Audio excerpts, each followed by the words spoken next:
Hola, esta es la continuación de un vídeo que hice ayer en donde intento ayudar a las personas que están intentando comprar un barco a vela en España o en el Mediterráneo, intentando ofrecerles la experiencia que hemos tenido nosotros comprando un barco a vela en Grecia y dándoles recursos para conseguir una buena oferta. Entonces, si estás buscando comprar un barco, quédate, que te doy toda la información. Y si conoces a alguien que está buscando comprar un barco a vela, envíale el vídeo porque le podría resultar de interés. Allá vamos. Ayer dije que los barcos en España estaban más caros que en el resto de países y, bueno, específicamente que a medida que nos íbamos para el lado de Grecia eran más baratos. Y hoy volví a hacer la búsqueda, volví a repasar esa información porque la verdad que era algo que no hacía hace años. Estaba contando del 2022 cuando lo hicimos nosotros y exactamente sigue igual. He buscado una eslora intermedia tirando a grande, un 42 pies, cerca del año 2000, un barco que conozco en donde lo que quería era comprobar si un modelo exacto de barco podía variar mucho de precio. Arrancamos en 70.000 euros en Marmaris de un armador alemán. El barco en estado general se lo ve relativamente bien. Esto es mirándolo en un anuncio de internet, ¿sí? La mayoría de los precios rondan entre 70, 75, 78 en Montenegro. Por cierto, increíble Montenegro para ser conocido. Está justo arriba de Albania. Y nos vamos hasta 120.000 euros en el mismo barco en España, único dueño. Yo puedo entender perfectamente que si un barco tiene el motor cambiado, tiene la sail drive cambiada, velas nuevas, velas de Kevlar, puede haber una diferencia grande de precio. Sí, sí, la puede haber. Pero nunca puede haber 50.000 euros de diferencia. Es muchísimo, muchísimo, muchísimo. Ahí es donde yo critico que ciertos armadores ponen el precio emocional del barco. Y los entiendo. Amo a mi barco. Es invendible ahora mismo. Pero hay que ser un poco más realista, ¿sí? Con los precios. Yo no estoy acá para comentar qué es lo que veo en un buscador de internet, porque eso lo deduce cualquiera, sino intentar aportar un poco de recursos a la persona que está buscando un barco. Cuando estábamos navegando nos encontramos con que una pareja de polacos, mi mujer es polaca, entonces bueno, ellos estaban hablando entre ellos y me traducían a veces en inglés y me dicen que ellos habían ido a los varaderos a tocar la puerta y a preguntarles qué barcos tenían en venta. Y eso me dejó sorprendido, porque es verdad, yo cuando estuve en Grecia, el griego pone un horario en Google Maps y después abre cuando quiere.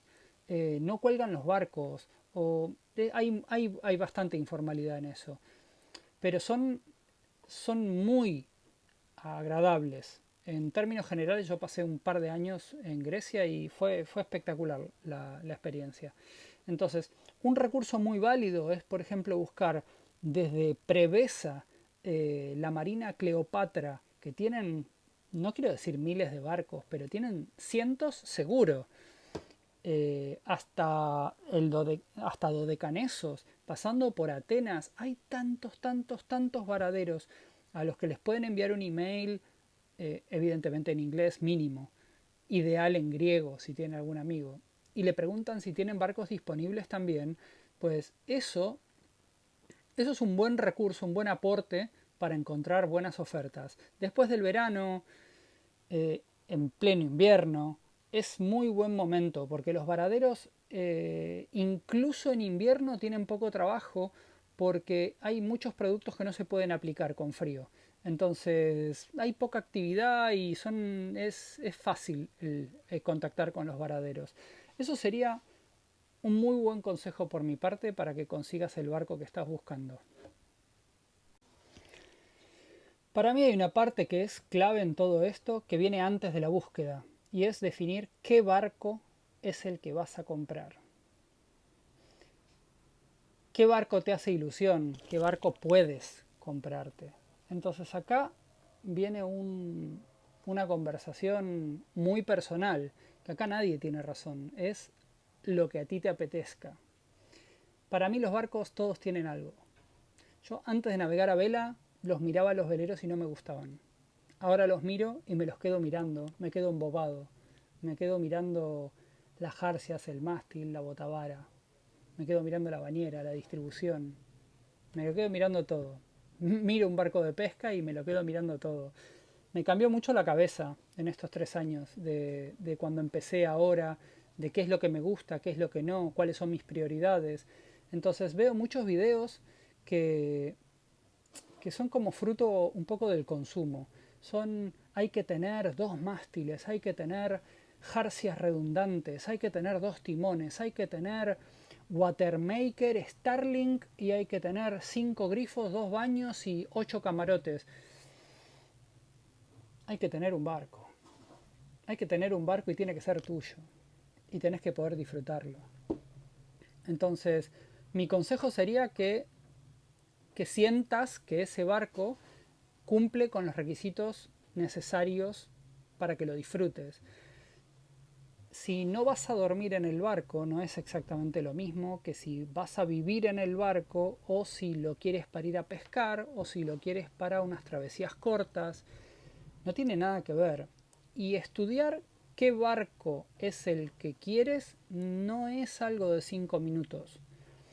Luego está otra realidad que, por ejemplo, nosotros no elegimos tanto el barco, elegimos un poco la eslora y yo sabía que quería entrar de pie dentro, mira qué básico soy, y porque íbamos a pasar mucho tiempo dentro. Y luego como le íbamos a dedicar tiempo y dinero, no era tan necesario que lo tenga todo. Entonces, fuimos flexibles en función de lo que había en el mercado. Y creo que eso también es un aporte muy positivo, que sepas adaptarte un poco a lo que hay y no te muestres intransigente. Yo entiendo que me está escuchando todo el mundo, entiendo que hay gente con mucha más experiencia que yo navegando y hay gente que sabe lo que quiere. Y hay gente que dice que sabe lo que quiere y está equivocada con lo que está diciendo, porque yo he visto vídeos de armadores que dicen que quieren un barco que haya sido de charter porque están mejor mantenidos. En nuestro caso, yo estoy seguro que fue así y le deseo a todo el mundo que compre un barco que sea así. Pero yo también sé que muchas empresas de charter no mantienen bien sus barcos. Concretamente ahora estoy en el Caribe, estoy en Martinica y veo los desastres que les hacen a los catamaranes de alquiler. Entonces, no puedo decir que sea muy buena opción comprar esos catamaranes, pero cada caso es un mundo y todo se debe de estudiar, ¿sí? Por otro lado, las prioridades de navegación, y esto es con lo que empecé, tienen que ser las de uno. ¿Qué quiero decir con esto? Que si, por ejemplo, el otro día miraba un armador otra vez que había puesto Starlink, había puesto, no sé, de todo en el barco, de todo. Y en los comentarios le preguntaban si no tenía Watermaker. Y el Watermaker está muy bien, está bárbaro tenerlo en el barco. Yo he visto, tengo amigos que tienen Watermaker en el barco y no tienen ice.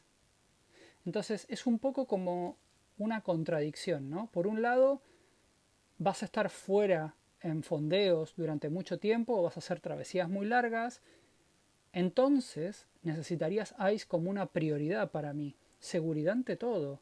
Agua. Nosotros hemos cruzado el Atlántico usando uno de los 2 depósitos del barco de agua dulce y consumiendo la mitad del agua embotellada que teníamos.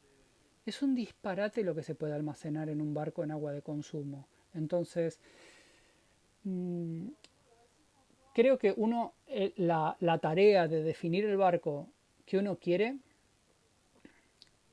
es delicada y creo que hay que poner mucho énfasis en eso y ser flexible ante todo. Esas son mis recomendaciones. Saludos. Hay una cosa que me gustaría aclarar, que en los precios muchas veces se incluye o no se incluye el IVA. cómo es y cómo funciona.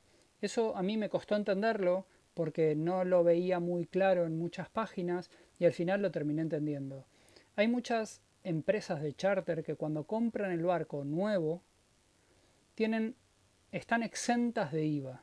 Entonces esas empresas que han comprado exento de IVA la embarcación se la venden a un particular 2 años más tarde, X más tarde, y le tienen que cargar el IVA a esa venta. Entonces están exentas cuando es nueva, pero luego la compra un particular y lo tiene que pagar. Por eso muchas veces los anuncios ponen específicamente IVA pagado o IVA no pagado. ¿Sí? Ese es el motivo. Luego, otro de los temas que me gustaría tratar es si sobredimensionamos la compra, tenemos que pensar en todos esos gastos que conlleva. El amarre, el invernarlo, cada vez que vamos a puerto. Es un coste enorme el que vamos a tener que asumir. Sin embargo, si vamos más justos, todo eso se va a hacer más llevadero. Pongamos el ejemplo de, otra vez de Grecia. Cuando uno va y navega hasta 40 pies, paga, creo que eran 33 euros al mes. Y si pasa los 40 pies ya son 100 euros al mes.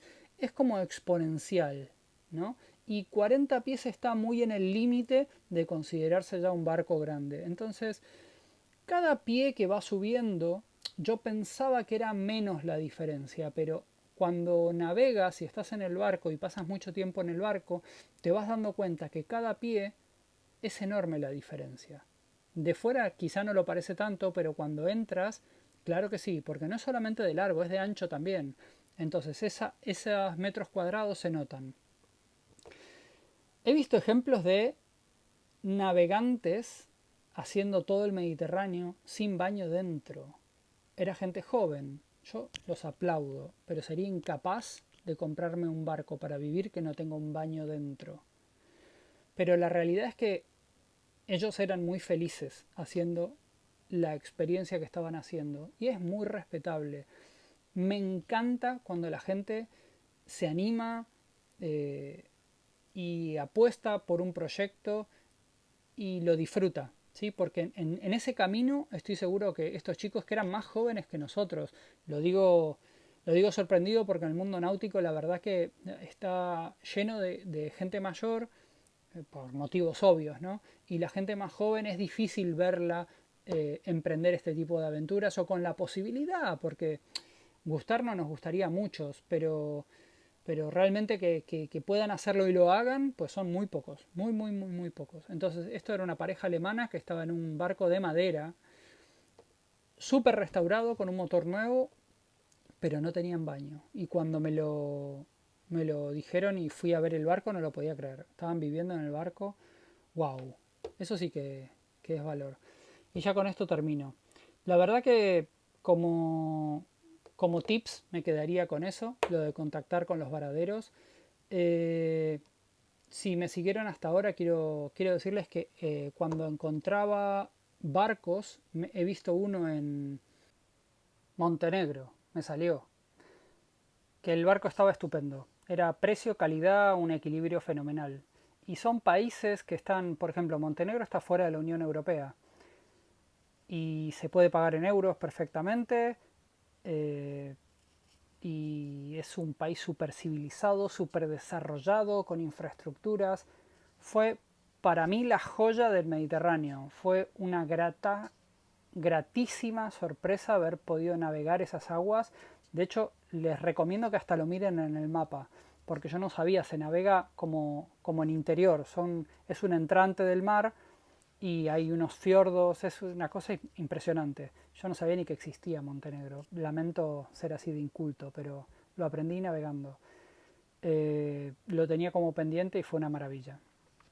Bueno, con esto los dejo y estaré encantado de leer los comentarios de las preguntas y seguramente haga otro video ya con rematando el tema si surgen más preguntas o contando otras experiencias.